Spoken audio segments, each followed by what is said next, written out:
வணக்கம். விஎஸ்டி சமையல். Today special முட்டைக்கோஸ் பக்கோடா. அதுக்கு தேவையான பொருட்கள் என்னென்னு பார்ப்போம். ஃபஸ்ட்டு வந்து முட்டைக்கோஸை வந்து நல்லா வாஷ் பண்ணிட்டு அதை சீவி வச்சுருக்கேன்.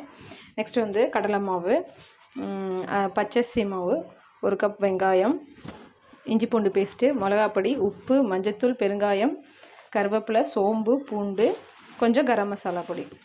இப்போது எப்படி செய்யுதுன்றதை பார்ப்போம். முட்டைக்கோஸ் பக்கோடாக்கு மாவு பிசைஞ்சிக்கலாம். அதுக்கு வந்து ஃபஸ்ட்டு கடலை மாவு ஒரு 3 டேபிள் ஸ்பூன் கடலை மாவு எடுத்துக்கலாம். தேவைக்கேற்ப எடுத்துக்கலாம். 4-5 டேபிள் ஸ்பூன் எடுத்திருக்கேன் நான். 1 கப் கடலை மாவு. நெக்ஸ்ட்டு வந்து பச்சரிசி மாவு ஒரு 3 டேபிள் ஸ்பூன் பச்சரிசி மாவு. Next மிளகாப்பொடி 1 table spoon, garam masala ஒரு 1/4 டீஸ்பூன் போட்டால் போதும் கரம் மசாலா. நெக்ஸ்ட்டு இஞ்சி பூண்டு பேஸ்ட்டு ஒரு 1/2 டீஸ்பூன், வெங்காயம் 1 கப்பு, கருவேப்பிலை வந்து பொடிசாக கட் பண்ணி இதில் ஆட் பண்ணிக்குவோம். அது மாதிரி பூண்டும் சோம்பும் நம்ம இடிக்கிற கல்லில் ஒரு இடி இடித்து ஆட் பண்ணிக்கலாம். இப்போதைக்கு நான் பெருங்காயம் ஆட் பண்ணிக்கிறேன். உப்பு தேவைக்கேற்ப. இதை நான் பிசைஞ்சிட்டு உங்களுக்கு காமிக்கிறேன். இப்போது எல்லாமே பிசைஞ்சு வச்சுட்டோம். நம்ம இதில் வந்து சோம்பு பூண்டு நான் இடித்து போட்டிருக்கேன். கருவேப்பிலை பொடிசாக கட் பண்ணி போட்டிருக்கேன். இப்போ எல்லாமே போட்டு நம்ம மிக்ஸ் பண்ணியாச்சு. இப்போ பக்கோடா எப்படி செய்யுதுன்னு பார்ப்போம்.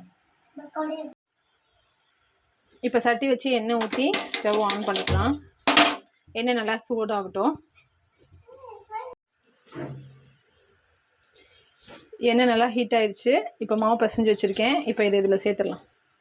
கொஞ்சம் கொஞ்சமாக நம்ம பக்கோடா மாதிரி இப்படி கிள்ளி கிள்ளி போடுங்க. ஸ்லோ பண்ணிக்கோங்க. ஸ்லோ பண்ணி வேக வச்சு எடுங்க.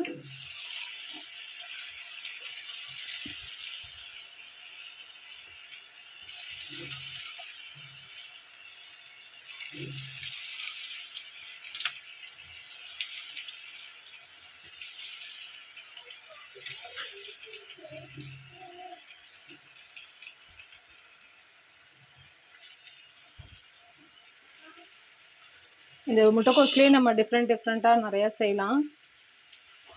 முட்டைக்கோஸ் மஞ்சூரியன்,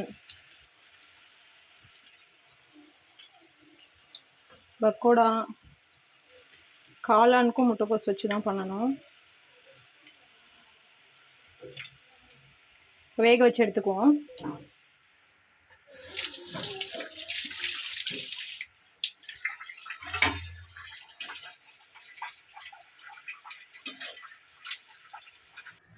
ஒரு சூப்பரான மொறுமொறுன்னு முட்டைக்கோஸ் பக்கோடா ரெடி ஆயிடுச்சு. நீங்கள் வீட்டில் செஞ்சு பாருங்கள். எப்படி இருந்துச்சுன்னு எனக்கு கமெண்ட் பண்ணுங்கள், லைக் பண்ணுங்கள், ஷேர் பண்ணுங்கள், சப்ஸ்கிரைப் பண்ணுங்கள். தேங்க்யூ.